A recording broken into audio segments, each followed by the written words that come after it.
পাচ্ছো বন্ধুরা, এখানে গ্যাস জ্বালিয়ে কড়া বসিয়ে দিয়েছি। আর রাতের মেনুতে হবে আজকে কাবলি ছোলা আর মটর দানা দিয়ে ঘুগনি মিক্সড করে, আর হবে চিকেন পকোড়া। এবার আমি মোটামুটি সব কিছু আইটেম করে নিয়েছি, ম্যারিনেট করে আমি চিকেন পকোড়া সব কিছু রেডি করে ফ্রিজে আমি রেখে দিয়েছি, ওটা আধ ঘন্টা থাক। আর এখানে ঘুগনির জন্য নিরামিষই করব বলে এখানে আদা বাটা আমি নিয়ে নিয়েছি, দেখতেই পাচ্ছ। আর একটু গরম মশলা থেতো করে নিয়েছি, গোটা গরম মশলা, যেহেতু গুঁড়ো গরম মশলা আমাদের দাদাভাই একদমই খেতে চায় না। আর প্রেশার কুকারে আমি কিন্তু এখানে ডুমো ডুমো আলু দিয়েছি অল্প করে, আর কাবলি ছোলা আর মটরটাকে দেখো নুন হলুদ আর সামান্য পরিমাণ তেল দিয়ে এই যে সেদ্ধ করে নিয়েছি। গলে পাক হয়ে গেছে, কিন্তু কাবলি ছোলাগুলো খুব সুন্দর, খুব যে গলেছে তাও নয়, আবার গলেছে যে খুবই তাও না, মোটামুটি ঠিকই আছে। চলো, কড়া তেতে গেছে, আমি এখানে সর্ষের তেল দিয়ে দেবো প্রথমে।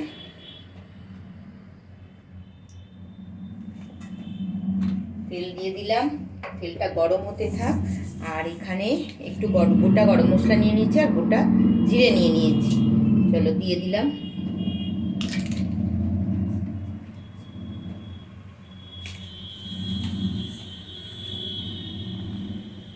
দেখতেই পাচ্ছ এটা একটু সামান্য ফোড়নটা হয়েছে, খুব সুন্দর গন্ধ ছাড়ে একটা। আচ্ছা, এরপর আমি দিয়ে দেবো এখানে কিছুটা পেঁয়াজ কুচি,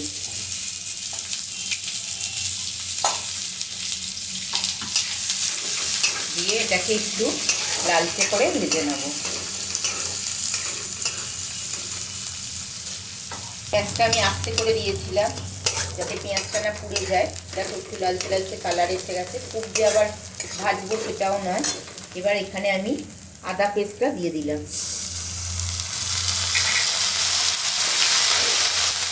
দিয়ে এটাকে ভালো করে একটু কষে নেবো। আদার গন্ধটা যতক্ষণ না যাচ্ছে, কাঁচা আদার একটা গন্ধ থাকে, সেই গন্ধটা যতক্ষণ না যাচ্ছে ততক্ষণ আমি কষতে থাকবো।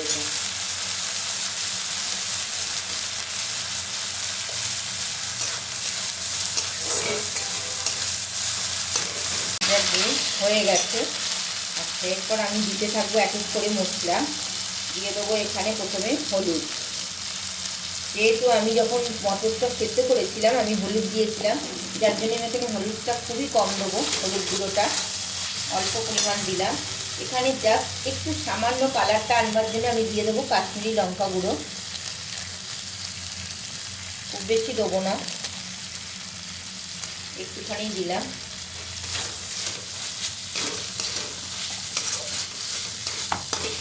আমি নুনটাও তখন দিয়ে দিয়েছিলাম বলে সামান্য পরিমাণ নুন দেবো, একদমই সামান্য দেবো। তারপরে একটু চেখে দেখবো যে নুনটা যদি কম লাগে তখন আবার দেবো। দেখো ইতিমধ্যেই কালারটা কিন্তু খুব সুন্দর এসছে, আর একটা স্মেলও খুব সুন্দর এসছে। আচ্ছা, সর্বশেষ দিয়ে দেবো আমি একটু টমেটো সস। আমি টমেটো এখানে ইউজ করিনি, আমি সস ইউজ করলাম, কাঁচা টমেটোটা ইউজ করিনি। সসটা দিয়ে দিলাম, একটু ভালো করে কষে নেব।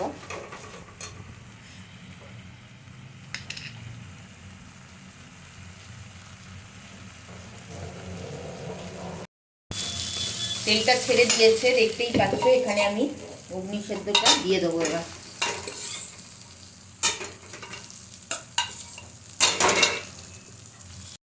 দেখো ঘুগনির মটরটা আমি দিয়ে দিয়েছি, দিয়ে আমি ভালো করে কষে নিয়েছি। আর সামান্য এই প্রেশারটায় জল দিয়ে আমি একটু দিয়ে দিলাম এখানে।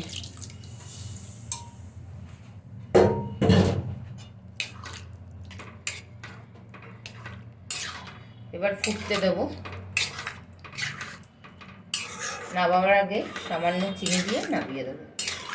দেখো কালারটা কত সুন্দর এসছে, দেখতেই পাচ্ছ। এই দেখো কাবলি ছোলা আর মটরের ঝোল, এটা করে খেলে খুব সুন্দর লাগে। দেখো ঘুগনি মোটামুটি রেডি হয়ে গেছে, যেহেতু চন্দ্রমুখী আলু দেওয়া আছে এমনি ঘুগনিটা কিন্তু বসে যাবে, সেই কারণের জন্য একটু বাদেই আমি নামিয়ে দেবো। হয়ে গেছে রেডি। আর এখানে ছোটো গ্যাসে আমি কড়া বসিয়ে দিয়েছি, আর এখানে আমি তেলও দিয়ে দিচ্ছি, বেশ অনেকটা তেল দেবো কারণ চিকেন পকোড়া হবে। এবার আমি ম্যারিনেট করে চিকেনটাকে ফ্রিজে রেখে দিয়েছিলাম। এখানে আমি দিয়েছি ম্যারিনেটে হচ্ছে পেঁয়াজ কুচি, গোলমরিচের গুঁড়ো, নুন, টমেটো সস, আর হচ্ছে রসুন বাটা, আর ডিম তো অবশ্যই লাগবে, আর সঙ্গে বেসন। এই দিয়ে ম্যারিনেট করে আমি ফ্রিজে প্রায় আধ ঘন্টা 40 মিনিট রেখে দিয়েছিলাম যাতে এটা সেট হয়ে যায়। পুরো সেটও হয়ে গেছে। আর তেলটা বসিয়ে দিয়েছি গরম হোক। এবার এক এক করে ছাড়বো। আমি একবারে ভাজবো না, আমি কিছুটা আদা কাঁচা ভেজে রেখে দেবো, তারপর যখন খাবে গরম গরম ভেজে দেবো, তাতে চিকেনটা ভালো সেদ্ধ হয়, খেতেও টেস্টি লাগে। চলো আমি ছেড়ে দেখাই। এই যে